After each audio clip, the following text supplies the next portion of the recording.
On our program today, we've got Dr. David Mohammed of the Black Agenda Project in Trinidad.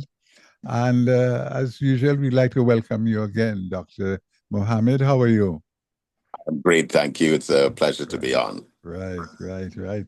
Well, a lot is happening, huh? Yes. Um, some argue that race uh, is no longer relevant in a multicultural society like Trinidad.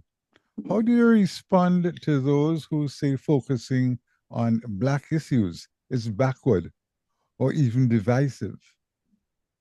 They have always said that such a theme was divisive. I have tended to always focus on the motives behind that being said.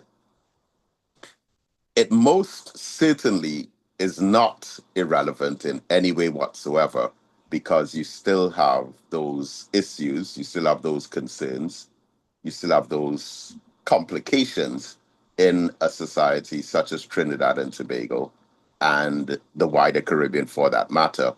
But I think what may have changed about the approach to the topic is, sorry, the way that this particular discussion has become entangled within other sociological factors such as social class, Yeah. even religion, and political affiliation. So when you combine the characteristic of race or ethnicity with, in particular in the Caribbean, especially societies like Trinidad and Tobago and Guyana, when you combine race and ethnicity with political affiliation, religion, particularly when it comes to Islam and African people, and also social class, because that still tends to be a social class differentiation among African people, Yes. more so than any other ethnic group, I think. When you consider these other factors, it shows you the contemporary relevance of race and ethnicity as a conversation topic. But Right. in an isolated sphere, it might not be as prominent as a talking point as opposed to when it's combined with those other components. Right. Do you believe the political system in Trinidad and Tobago has failed Black people? And if so, how? The political system in Trinidad and Tobago has most certainly failed Black people, but it has done so in a way that should not really be a surprise to us because it was designed to use us in the first place. Yeah. Our political system, the one that we currently participate in, to some degree predates independence and goes back to 1946 when there was full adult suffrage passed in the British West Indies by the government of the United Kingdom.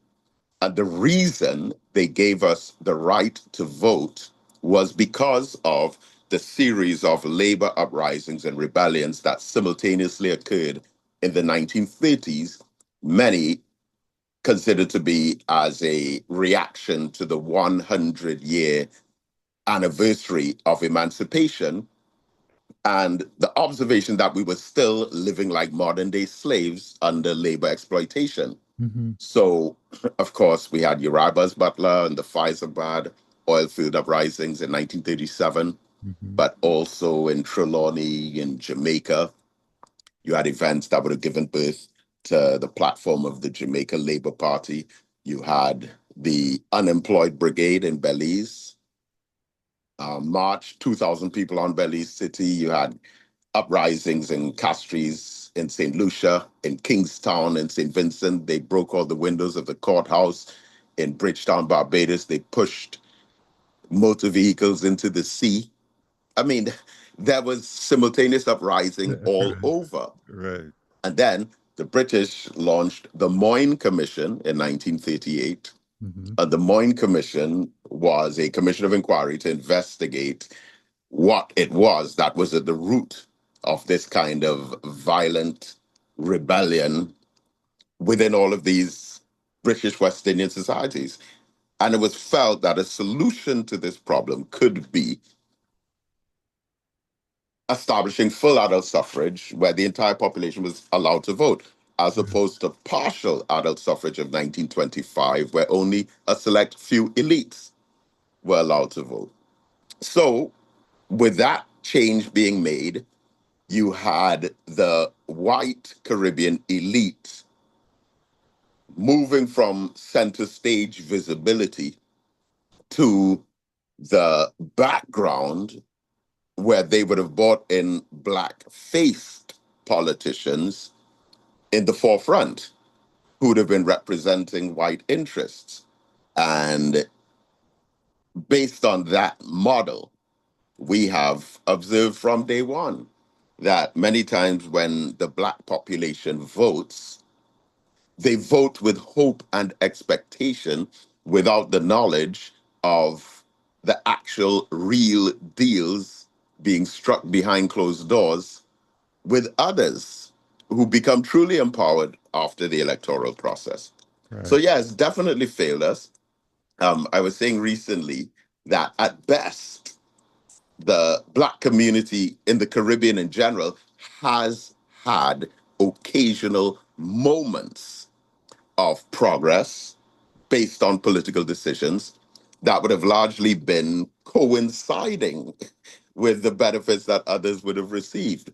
But no government, I don't think, has ever made it a full and complete priority to empower Black people and be able to successfully complete their term without interference and interruption. Should there therefore be a distinct black political agenda in Trinidad and the Caribbean, even if it risks alienating other groups? Right. That is a very, very, very good question. And it's also been a point of discussion. And I think, to be honest with you, that it can work both ways. And the reason I say that, and let's lean on the side of no, okay? Yeah. Because the Caribbean, and especially again, Trinidad, Guyana, Suriname, these regions are multicultural, multi ethnic, cosmopolitan, multiracial, multi religious. You have these combinations of coexisting communities in each of these societies. And any political party that makes an attempt to represent exclusively one out of multiple identities within a society Uh-huh. basically is embracing a recipe for failure. But when it comes to the African community, any political party that would, let's say hypothetically, exclusively seek to represent the interests of African people, that would have a ripple domino effect of benefit for an entire country. Right, right, right, right. Take, for example, in my opinion, we have had political regimes in the past that have sought as a priority to empower smaller non Black ethnic groups in the Caribbean. And when that happens, the rest of the country tends to suffer.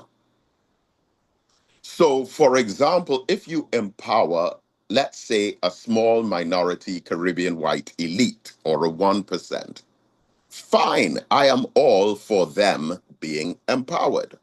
I am for everyone being empowered. But if that empowerment entails the disenfranchisement of a larger, broader base of an African community with decisions such as denying the entry of an African bank that is seeking to empower African business, or the deregistering of several businesses owned by Black people, or the refusal to give the kind of mega loans and contracts to Black businesses, and you keep them all in a circle of white elites.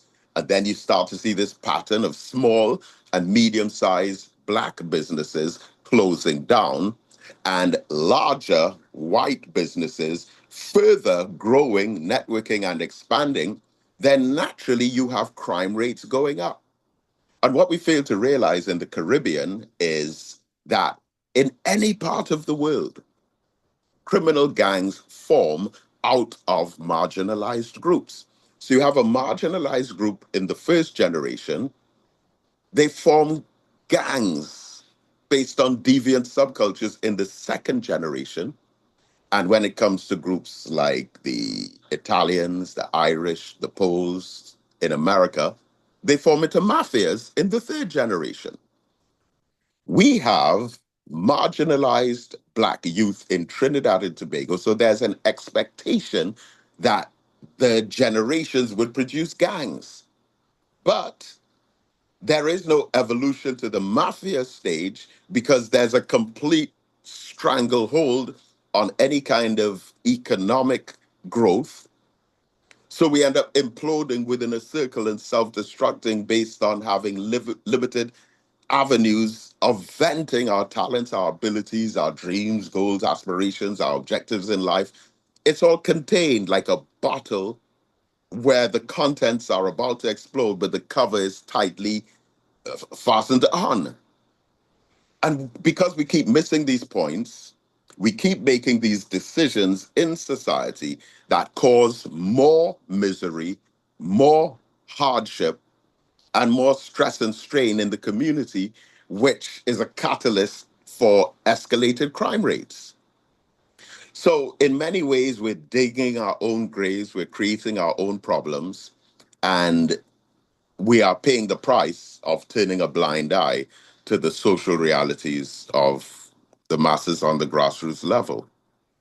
So, anyone who seeks to represent, let's say, the Black community would be creating a positive change throughout the entire society that the entire society will benefit from.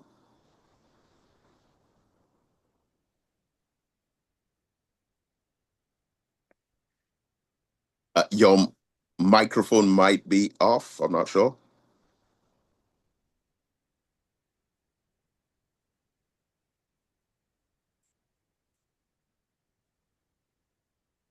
Yes, are you hearing me Yes, now? yes, Okay. yes.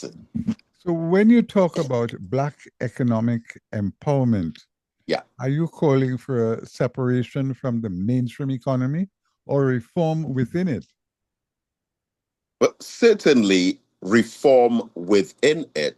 But the Honorable Elijah Muhammad had said that we must, as a people, unite and build a Black economy, meaning that we should have among us and within our community the infrastructure, personnel, and expertise to be able to establish our own businesses, to Yes. provide all of the goods and services necessary for our survival, to be able to grow our own food, and to do trade within one another. So there can and should be a Black economy within a multicultural society, which will develop a symbiotic relationship with other minor sub economies within the broader country. There's definitely a Syrian economy. There's Yes. definitely a Chinese economy. There's definitely an Indian Indian economy economy. within Trinidad and Tobago. But without there being a Black economy, all of us become available laborers and burden bearers for others who have already established their economies. So Yes. we must have a sub economy whereby we can bargain from a position of strength. We can tap in internally to whatever needs we may have as a community. and that we could also train and retrain expertise through succession planning for the up and coming generations to continue with that legacy of self independence and self sufficiency. Yeah. So it's not necessary for us to completely exclude ourselves out of the society, but it is necessary for us to be self sufficient enough to the point where we can coexist on a basis of equality and not as a subordinate stepchild Yeah. of the country. Some people say that Pan Africanism feels outdated in today's globalized, tech driven world. Why does it Mm, still matter? We just had a big celebration. Why does yeah. it still matter?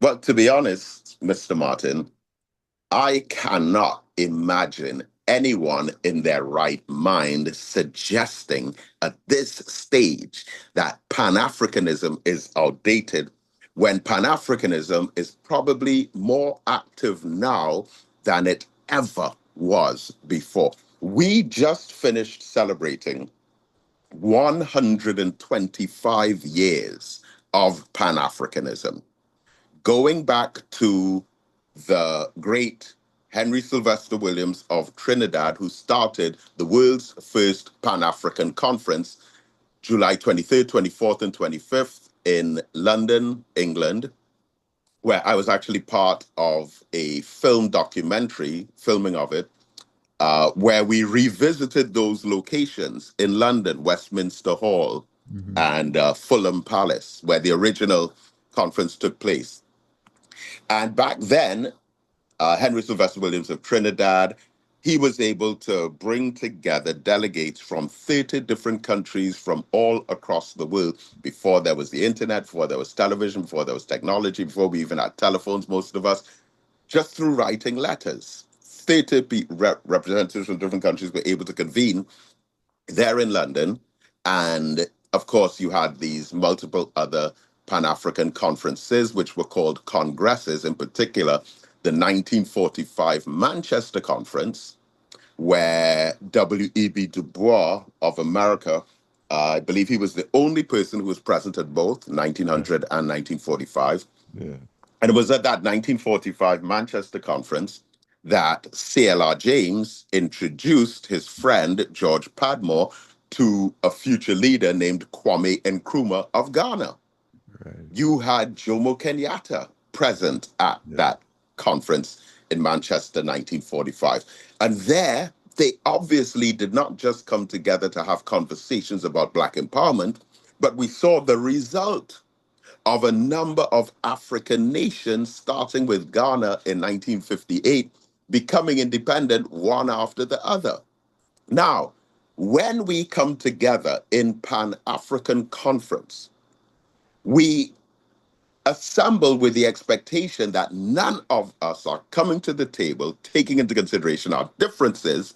We are coming together on the basis of our similarities and what we have in common. So some of us may be Muslims, some may be Christians, some may be from the continent of Africa, others may be from the diaspora, some of us will be from America, some from the Caribbean, some from Europe. Some of us may be in the field of politics, others may be exclusively in the field of economics. There will be spiritual and religious leaders. There will be those of us who are inclined towards Black nationalism, to Pan Africanism in its traditional form, or the revolutionary Black consciousness of the Black Panthers and Kwame Ture, or even Rastafarianism.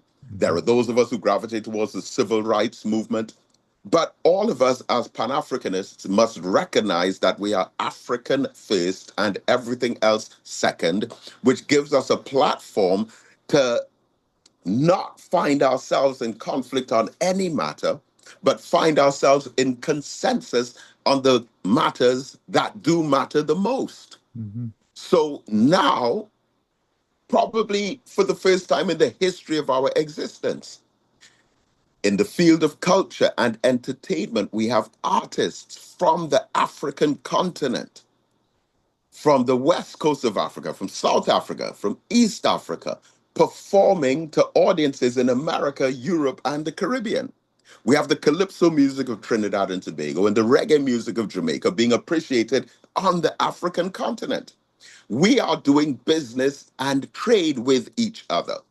The Honorable Minister Louis Farrakhan, on October the 9th, 1994, took 2,000 Black people from America back to Africa in Ghana. But he did not take them as sightseeing tourists.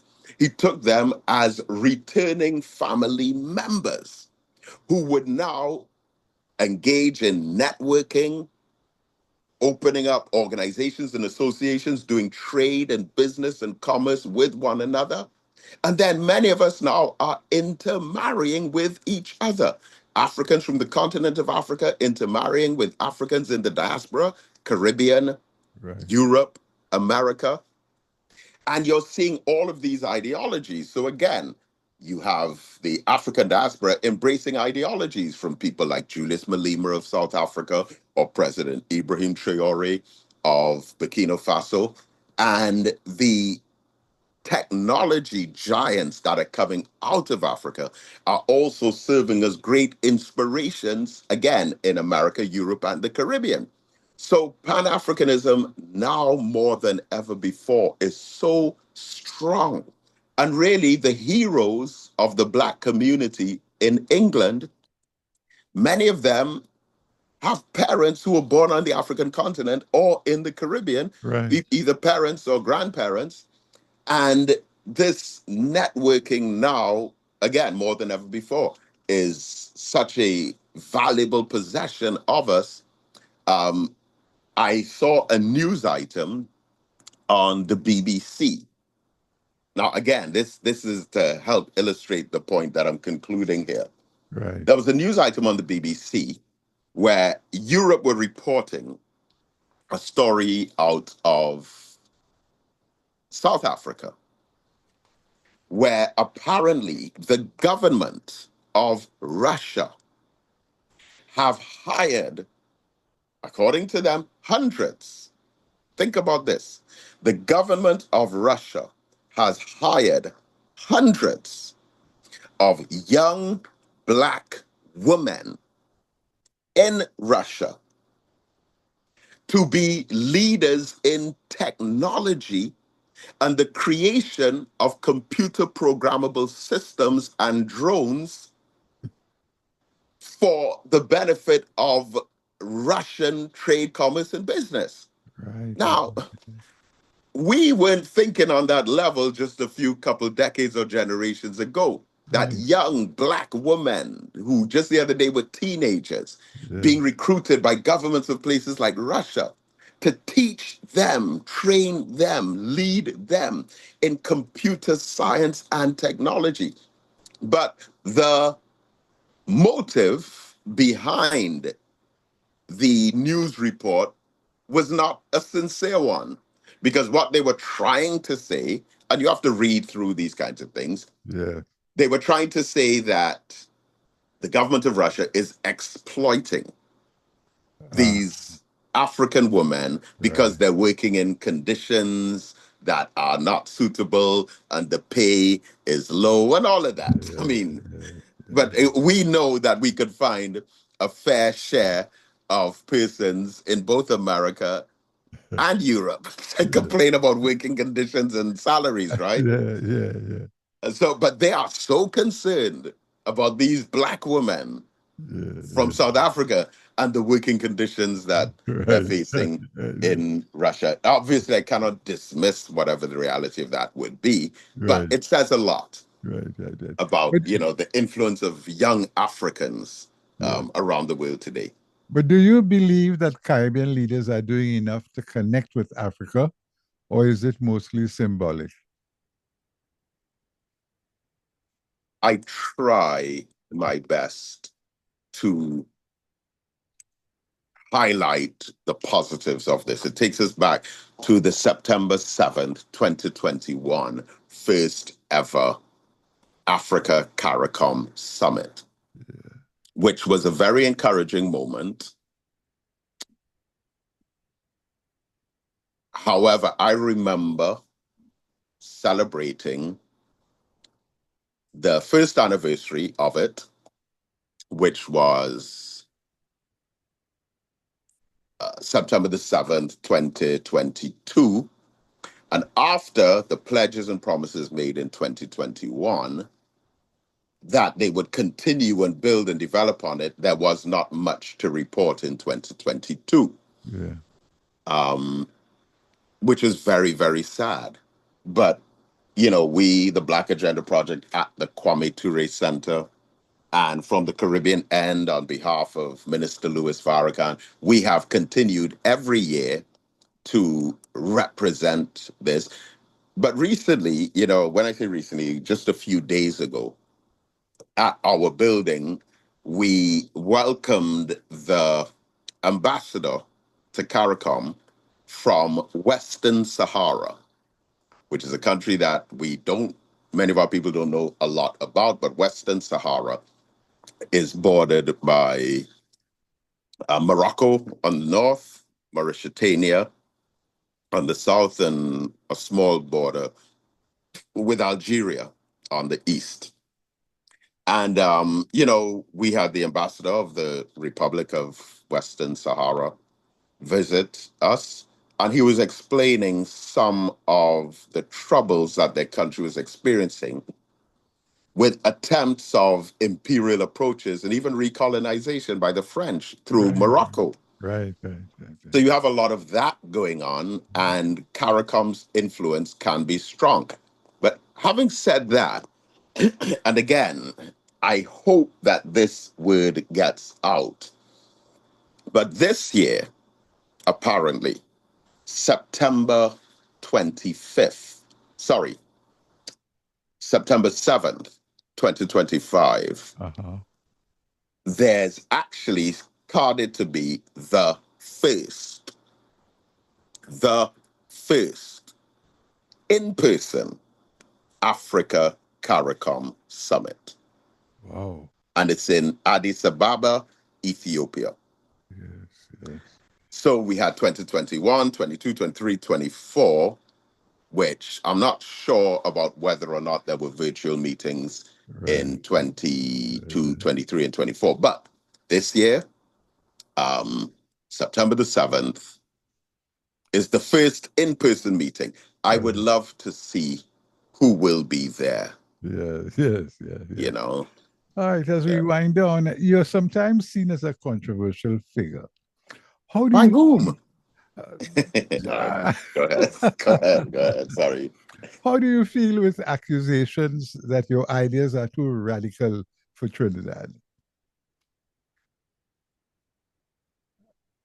Again, I would raise questions on exactly who would have opinions about me sharing a message that's quote unquote too radical for Trinidad, especially when the times and circumstances within which we live require some kind of radical approach to solving them. Right, right, right, I don't think there is anyone who would suggest that Trinidad and Tobago's challenges can be faced effectively through the same old standard traditional run of the mill going through the motions approaches of stable societies.